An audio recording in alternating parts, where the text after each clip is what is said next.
mais uma vez em saudar a todos com a célica paz do Senhor Jesus e Yeshua HaMashiach aos ouvindo o programa Remanescente. Ao mesmo tempo que peço as vossas orações a meu favor, para que nesse momento a graça de Hashem possa ser com todos nós a glória de Deus. Estamos meditando em uma porção no livro de Jó, aquele que os judeus chamam Parashá, onde, a partir do versículo 14, mas o texto básico que eu quero falar é no versículo 22, onde está escrito: em tudo isto, Jó não pecou, nem atribuiu a Deus falta alguma. O que significa isso?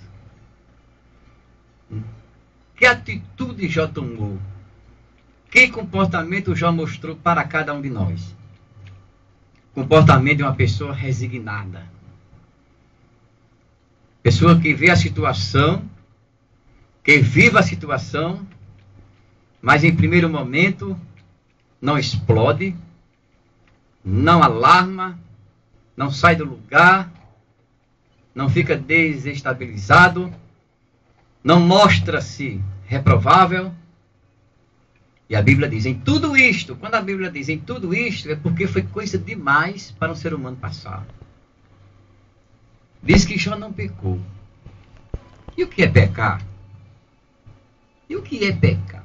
Pecado é uma palavra que vem do grego armatia, que significa errar o alvo. Ou seja, em tudo isso, Jó não perdeu o equilíbrio.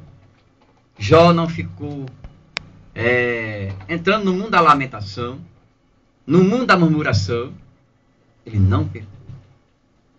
Embora que aparentemente, embora que dentro da nossa visão humana, ele teve motivo de sobra.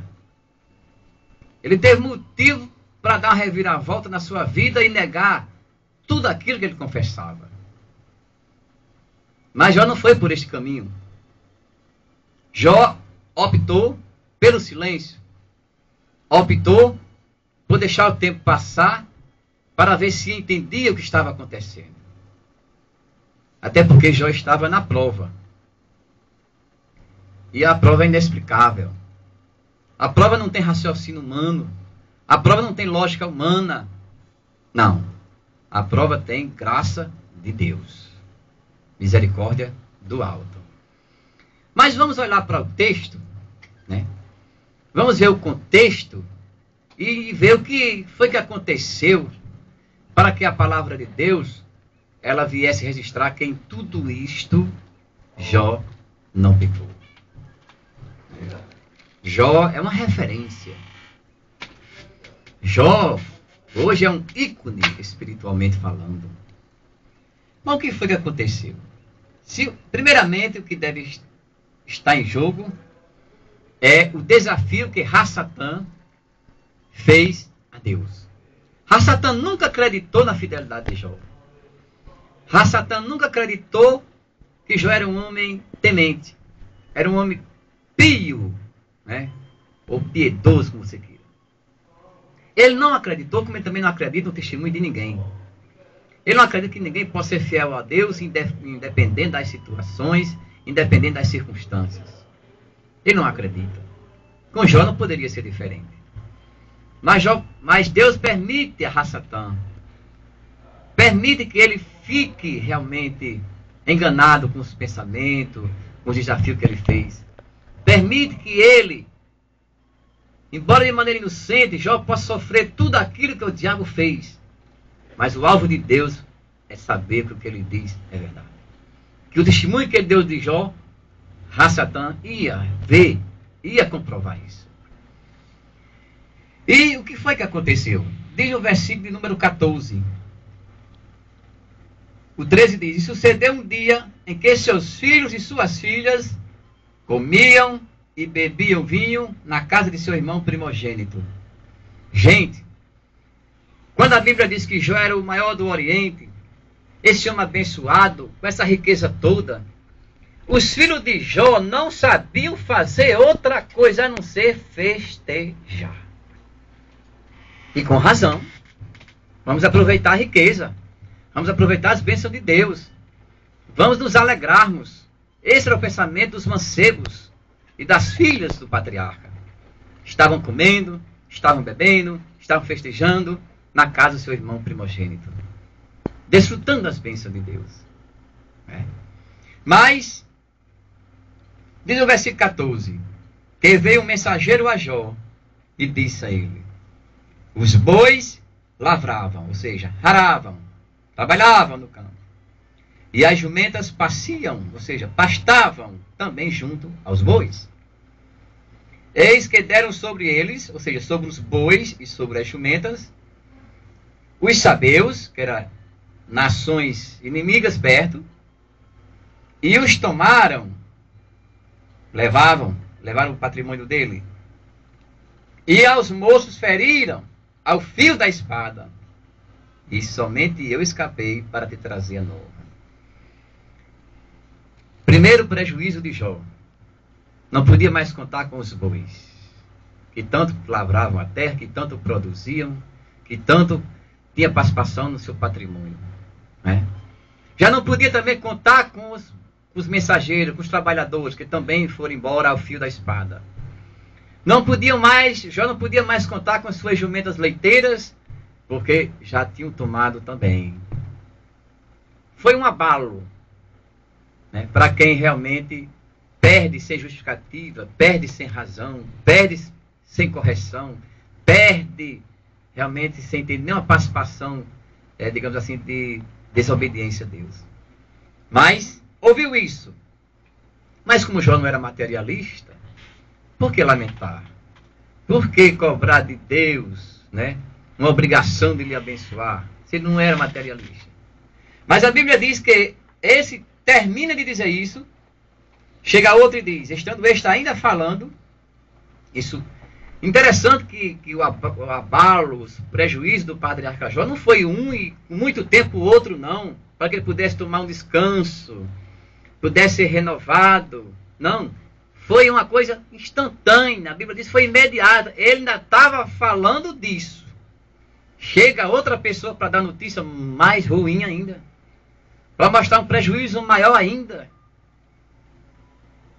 Só quem tem Deus na vida pode superar qualquer abalo. Só quem tem a graça de Hashem pode escapar, de uma depressão, escapar de uma coisa que vem desestabilizar emocionalmente. Aí disse, estando este ainda falando, veio outro e disse, fogo de Deus caiu do céu e queimou as ovelhas e os moços e os consumiu. E só eu escapei para te trazer a nova. Fogo de Deus caiu do céu. Jó, fogo de Deus caiu do céu e agora já não tem mais ovelha, não tem mais quem cuide também das ovelhas, que até os moços também foi consumido.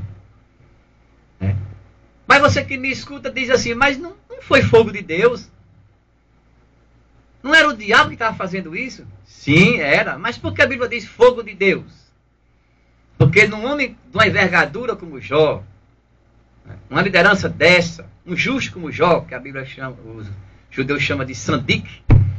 Então um sandique como Jó, jamais, dentro do seu temor, da sua comunhão, ele ia pensar que o diabo tinha o direito de chegar nem na porta dele. Então tudo que acontecia na vida dele, fosse de um jeito ou de outro, ele atribuía que fosse Deus agindo.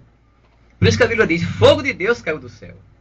Mas na verdade não foi fogo de Deus, Mas devido à sua santidade, devido à sua graduação espiritual, ele não admitia que Satã tivesse influência na sua vida. Ele não admitia isso, de maneira nenhuma. Por isso que a Bíblia diz, fogo do céu caiu. E ninguém também que conhecia Jó podia admitir que o inimigo estivesse trabalhando contra Jó, que Jó era um temente a Deus, onde o próprio Deus, no contexto, dá testemunho que ele era temente, que se desviava do mal, que realmente era um homem justo. Aí disse, pronto, já Jó não pode contar com as ovelhas e muito menos com os moços. E a Bíblia diz, estando ainda este falando. Imagine você ouvindo tudo isso, uma uma coisa atrás da outra. Imagine, você vê a sua luta se multiplicando de maneira muito acentuada, como foi com o patriarca. Estando este ainda falando, veio outro e disse, ordenando os caldeus 3 bandos, deram sobre os camelos e os tomaram. E aos moços feriram ao fio da espada. E só eu, Jó, escapei para te trazer a nova. Que nova, hein? Que notícia. Ele ouviu. Então, Jó agora não podia mais contar com os camelos, que era o meio de transporte da época, né? Muito valoroso no Oriente, onde ele tinha muitos camelos. Agora Jó não tinha mais com que contar com o transporte mais, porque realmente os camelos não mais existia mais, né, na sua mão. E nem quem cuidasse dele também. Foi se acabando tudo, né? E a Bíblia diz, estando ainda este falando, né? Só dava tempo para terminar de dizer uma coisa, chegava a outra. Estando este ainda falando, veio outro e disse, estando teus filhos, que essa foi a notícia pior que ele podia ouvir. Que enquanto estava perdendo ovelha, enquanto estava perdendo camelo, enquanto estava perdendo jumentas, enquanto estava perdendo bois, até que ele podia ainda suportar com mais resignação. Mas chegou a notícia pior. Para um pai, né? Para aquele que sabe o valor de uma família, como lá no Oriente é valorosa a família, é reconhecida a família, é honrada a família, de maneira até tradicional e por lei também. Diz a Bíblia, e estando ainda este falando, veio outro e disse, estando teus filhos e tuas filhas, ou seja, os 7 filhos dele e as 3 filhas. Ele tinha 10 filhos. Estando teus filhos e tuas filhas comendo e bebendo vinho em casa de seu irmão primogênito.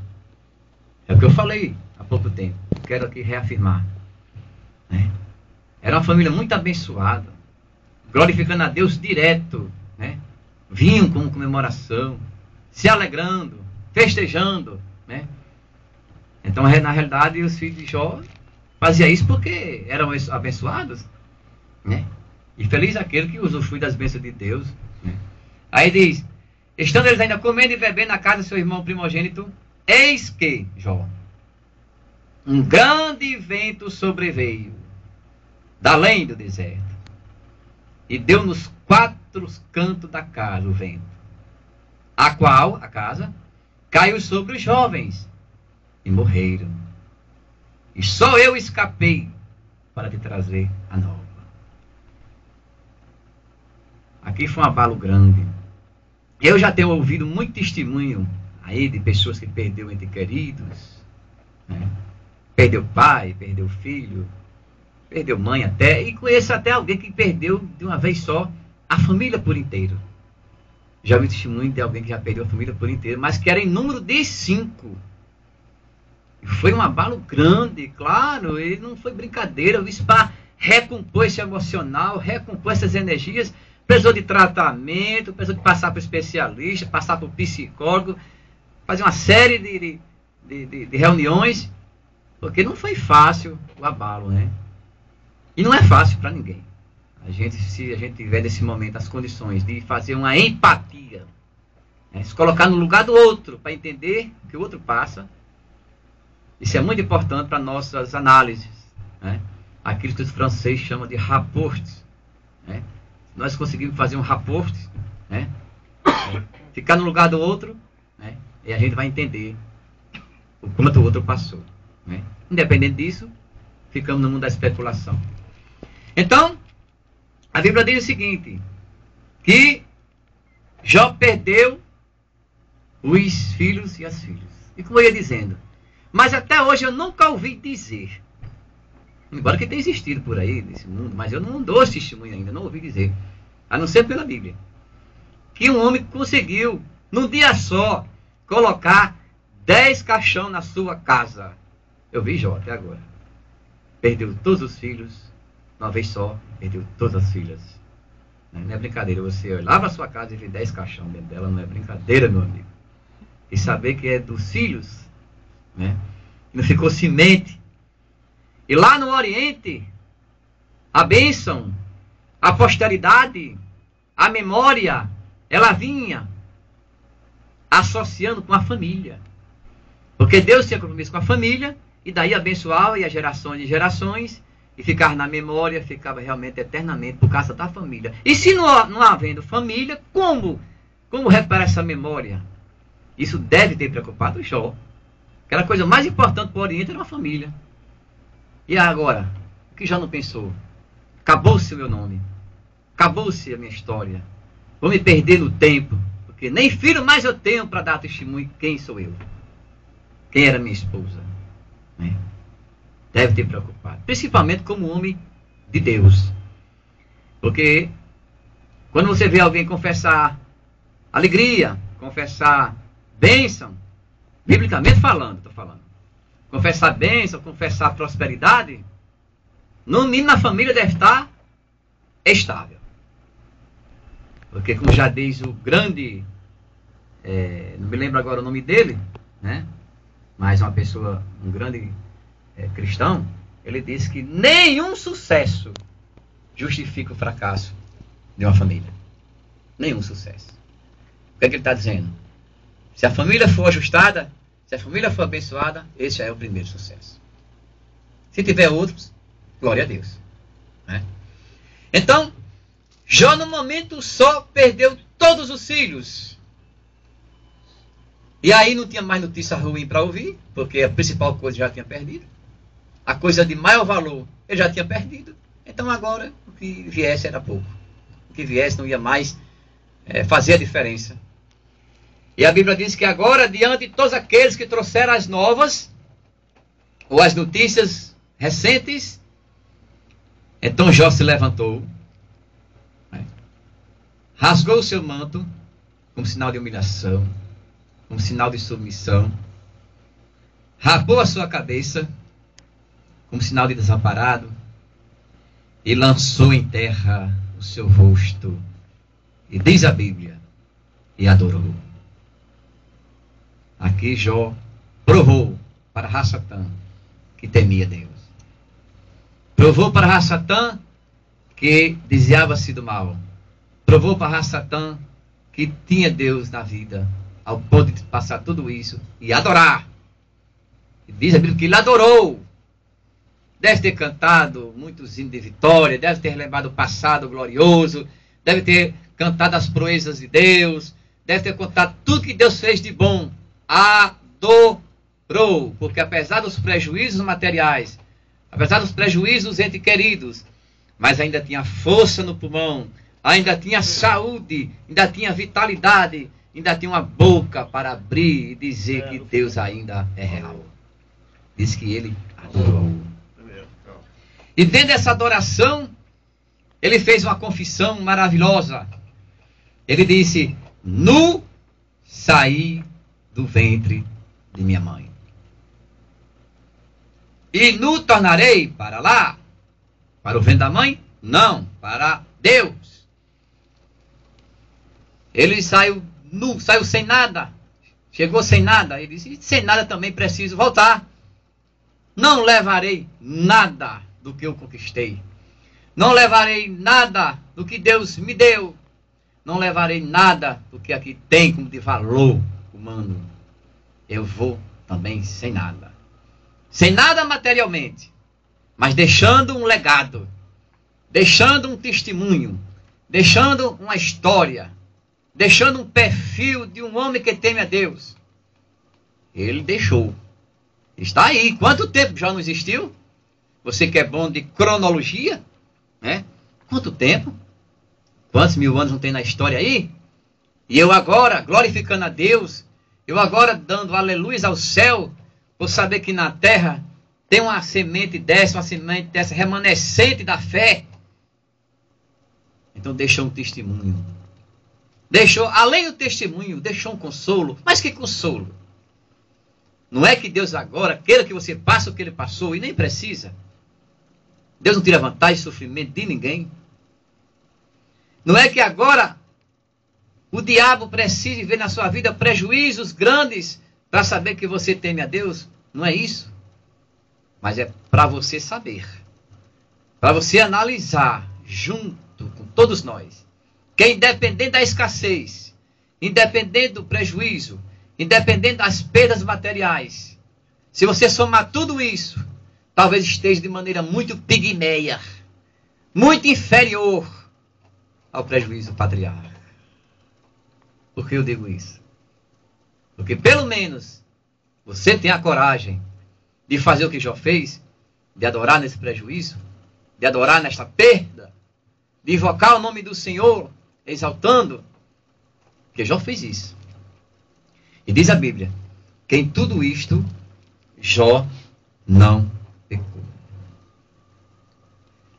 E disse mais, no tornarei para lá, o Senhor Adonai o deu, nada era meu, eu era apenas um mordomo, eu era apenas um administrador, eu era apenas um pastorador, não era meu. Dizia Jó, eu nem mesmo sou de mim. Ele disse, então Deus me deu. Deu. Porque ele disse, Deus me deu. O diabo não dá nada a ninguém. Tem que ser Deus mesmo, né? Ele disse, o Adonai o deu e disse mais. E Adonai tomou também. Quem dá, toma. É o mesmo direito, é o mesmo poder. Né? Ele tomou, pronto. Não era dele. Não posso questionar, não posso resistir, não posso agora querer que Deus se justifique. Por que desapareceu isso? Por que não tem mais isso? Não está em mim ter esse direito de Deus. Ele deu, ele tomou, então, por isso, bendito seja seu nome. Pronto. Isso aí é que eu diga. Esse é o verdadeiro culto. Né? Você expressar na sua vida uma comunhão. Você expressar na sua vida uma experiência, o verdadeiro culto, para quem me escuta, para quem me assiste no YouTube, não é tão somente você estar num templo. Às vezes você está num templo, não está no culto. O verdadeiro culto é você ter uma experiência, você ter uma marca, você ter um estigma, você ouvir a voz do seu Criador, você sentir o seu Criador. Isso aqui é culto. Porque Estevão, em Atos Apóstolos, disse que verdadeiramente Deus não habita em templos feitos por mão de homens. Deus não habita em templos feitos por mão de homens, não. Deus pode até fazer-se presente em templos feitos por mão de homens, porque tem homens lá, mas Deus não habita. Deus habita nesse templo humano, que sou eu e que é você. Isso é, se eu e você der lugar. Porque também se não der lugar, ele não habita também, não. Então, este é o verdadeiro culto, ter experiência com Deus, sentir Deus, invocar o seu nome, louvar a Ele, dar testemunho do que Ele fez. Louvado seja o nome do Senhor. Aí Jó deu um culto. Jó não estava no templo. E deu um culto desse. Adorou. Diz que ele adorou. Então culto não é esse nome de adoração. Culto não é esse nome de tributo a Deus. Então Jó estava em casa adorando, cultuando a Deus. Que testemunho, Jó. Testemunho para converter todos aqueles que deram testemunho do prejuízo. E eu tenho certeza que Deus permitiu isso e falou no coração dos outros. E aí, quem tem Deus, como é que faz? Quem tem Deus, como é que reage? Foi um testemunho para as pessoas. Que o Deus de Jó era um Deus maravilhoso. E em tudo isso, Jó não pecou. Até aqui, Jó não pecou. Para frente, é outra história. Do capítulo 2 em diante, é outra história. É outra página. Que nós vamos continuar isso no próximo programa, tá certo? Eu agradeço a oportunidade, em nome de Yeshua HaMashiach. Agradeço as orações. Esteve comigo Anicete Neto na filmagem. Né? Esteve também presente a irmã Alcione Ferreira. E também o meu amigo, não sei se ele aceita, o Wilson Guimarães. Gosto muito de você, Wilson. Que Deus abençoe você. Né? Coopera comigo aqui. E até o próximo programa, em nome de Yeshua HaMashiach. Amém.